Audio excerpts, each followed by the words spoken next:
Good afternoon, my name's Theodore, and you join me live on the sidelines at the Provine 1987 Grand Prix. Now, opposite me here, we've got a rather prosperous young lad with a name that I'm sure is familiar to any racing fan's ears. How are you doing today, Flitz-Dooley? I'm doing well, thanks, Chad. My name's goddamn Theodore! My name is Theodore! Sorry for shouting, but my name is Theodore, not Chad.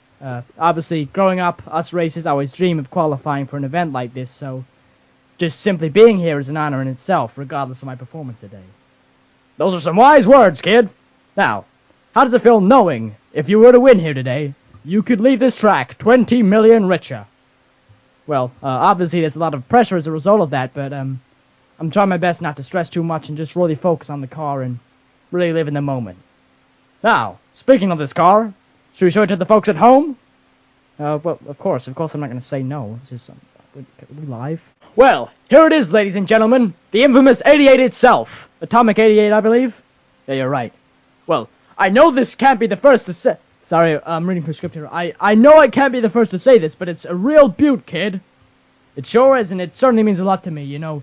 My dad drove it, my grandpa drove it, I let my nephew drive it at his bar mitzvah, so, you know, a lot of Dooley ass has been behind the wheel before, and I really just want to do him proud. Which I'm sure he will, Flitz. Thank you for your time. It's been an honor, Chad.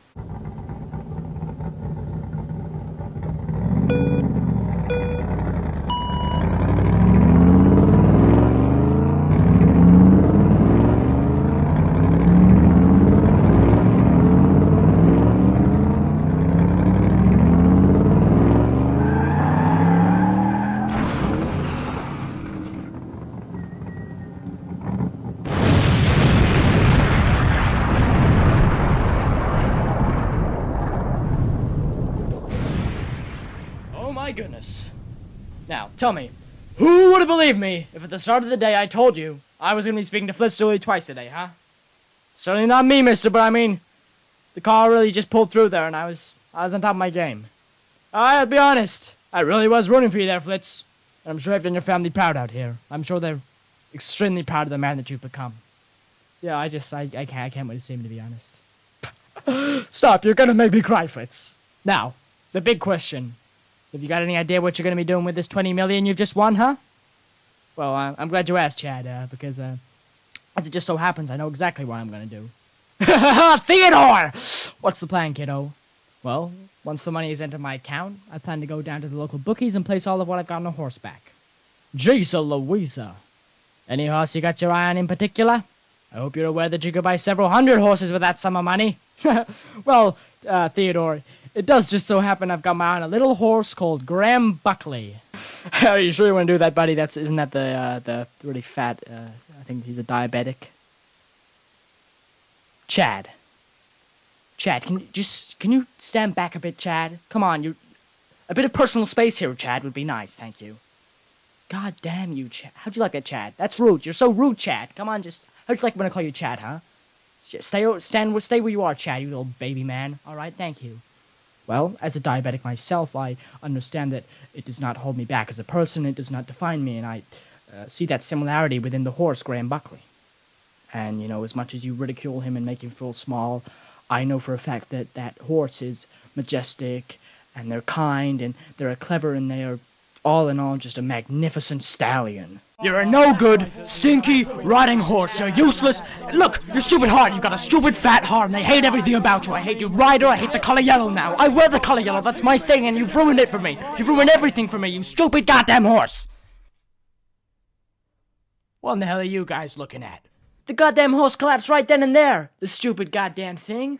This ain't good, Flitz. Not one bit, I'm telling ya. Yeah, you don't say, Todd. Thanks for pointing that out. And of course you had to bet it all, didn't you? Because 20 million isn't enough for Flitz-Dooley. We've got a dozen people on our arse right now asking for money from us. And what do you do with your debt money? It's fine, Todd. I'll just carry on racing like I always do. I'm afraid you're not that guy, pal. You're not that guy. Look, we haven't got another race until June, and by then the debt collectors are going to come and take your bloody car. I mean, surely you can find me a job. I can cook, I can clean, I can, I don't know, knit sweaters or something. Surely there's a job somewhere in there. Look, just come down to the office so we can speak face to face, alright? There's 3 guys asking for you. They just want to talk.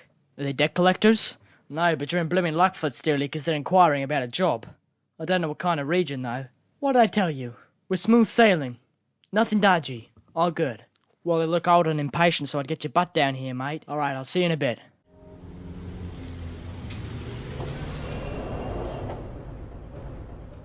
Is that a trench coat? It's my new style, Todd. It's black, and I'm in a mood right now. I take it you don't like it then, Todd. Listen very closely to me, Flitz-Dooley. If you are ever to make a big financial decision like that again without consulting me first, well, I might just have to fire myself, you bloody muppet. I took a risk, alright? And I accept that. But can we just get over it now? Yeah, whatever. Look, there's 3 wackos sitting in your office. They look like eggs and they want to talk to you. Eggs, huh? That's a very specific trait of an appearance. Do all 3 of them look like eggs or just one? I'll tell you, it's a shame they don't come in a dozen because they all look like blimmin' eggs. Interesting. Did they give you a name? Don't think so. Oh my god. The goddamn Portobello brothers. I am goddamn happy to see you.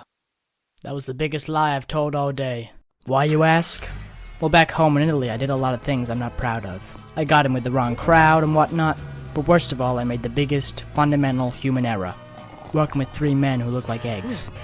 And the irony of it all is that I somewhat owe my career to them. You see, their fundamental lack of skills in the driving area resulted in me landing a job. What did this job entail? Well, a side of getaway driving, a side of murder, a side of blackmail, a side of dumping bodies in lakes. But we don't talk about that part. Oh, how I've missed those eyes that pierce so far into my soul I feel like I'm gonna die. What can I do for you then, fellas? Look, we're gonna give it to you straight, Flitz. We've got a job for you. That's right, Mr. Horsey. A job just for you. Oh, you mean of the illegal kind, or do you want me to hand out flyers? Please refrain from making jokes, Mr. Dooley. Your humour is just insufferable. Yes, he is referring to the illegal kind of job. Oh my goodness, what happened to your voice? He's a smoker, alright. Let him be. Now, do you want a job or not, Mr. Dooley? Yes, please, sir, I would love a job. Now, Mr. Dooley, do you happen to remember our lovely cousin Pablo? Old Pabalabs, he was a lovely guy. Got locked up, though. Well, long story short, he got attempted murder. The bullet missed his head anyway, so I don't know what the big deal is. Well, we're planning to break him out. We need a getaway driver as usual. We've still not learned to drive, so your help would be much appreciated. And well compensated for, Mr. Dooley. And we can even offer health insurance. Well, I'm gonna be honest, that's a very tempting offer, boys. And you wouldn't mind your high status as an incredible race car driver being ruined if this plan was to go sideways, would you? I mean, I think it already has, if you know what I mean. Very well then, Mr. Dooley. Your fate has been decided. You sound like some kind of higher power. Wait, hold on a second. Where'd you guys go? Todd? My god, they are some kind of higher power.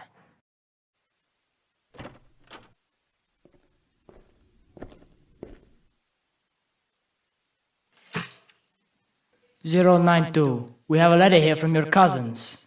Seriously? Yes, 092. I wouldn't get your hopes up this time, there's no weapon concealed. We've already searched the contents and read the message. Very well then. Thank you very much, Warden. Please don't thank me, it's my legal duty. I will now supervise as you read this message. I have to be aware of any hidden codes or meanings.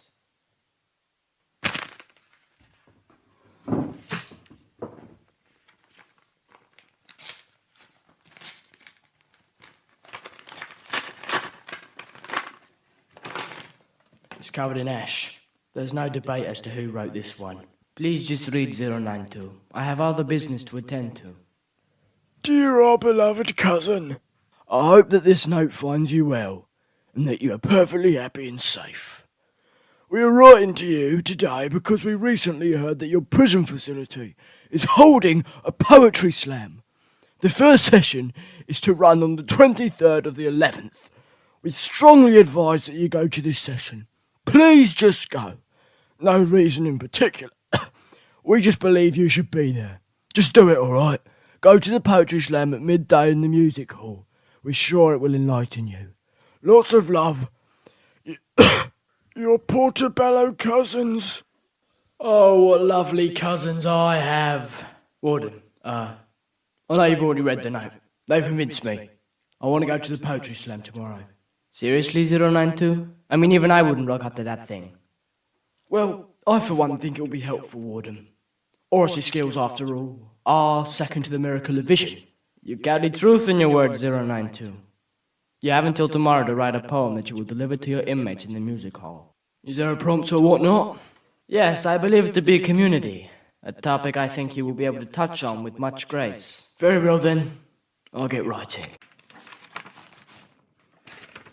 This is my poem. Hand in hand the flower began to pelt as the seasons turned to grey.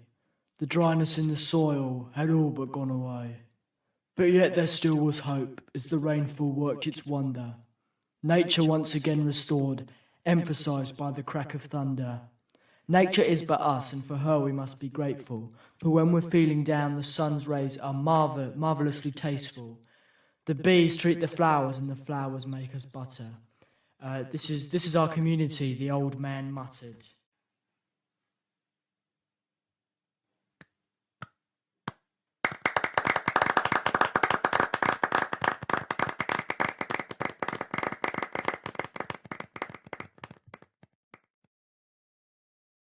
Thank you very much, thank you. Oi, Pablo, get in here right now! Alright guys, what do you guys think of the poem? Crap, there's more of them behind us. They're already here. What do we do? Don't ask me, we're the one paying you. I'll just drive forward. Wait, how many walls are ahead of us? I mean, at least 7, but the prison's got pretty thin walls. Alright, screw it, let's do it.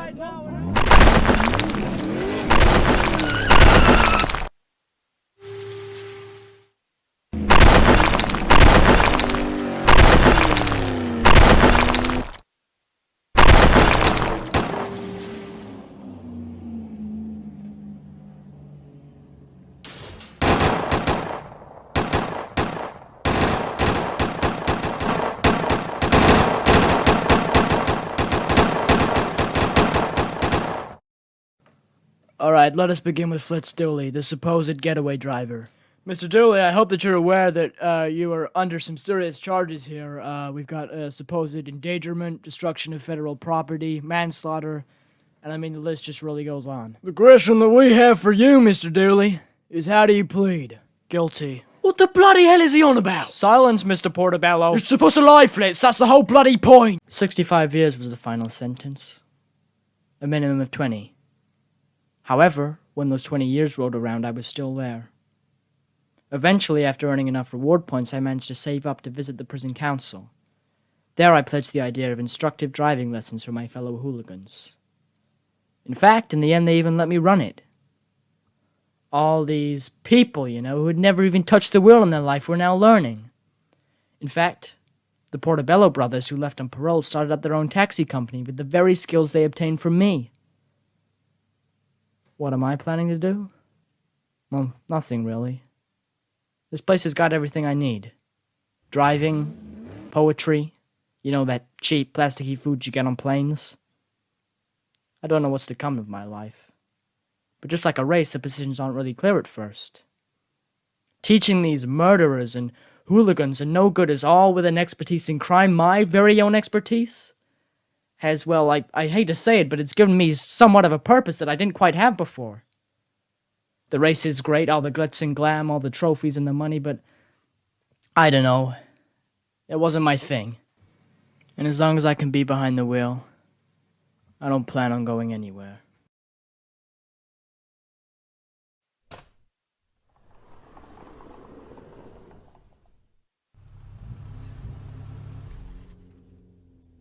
Get in, Dooley, we've got a job for you. You goddamn serious? I literally just got out of there. No.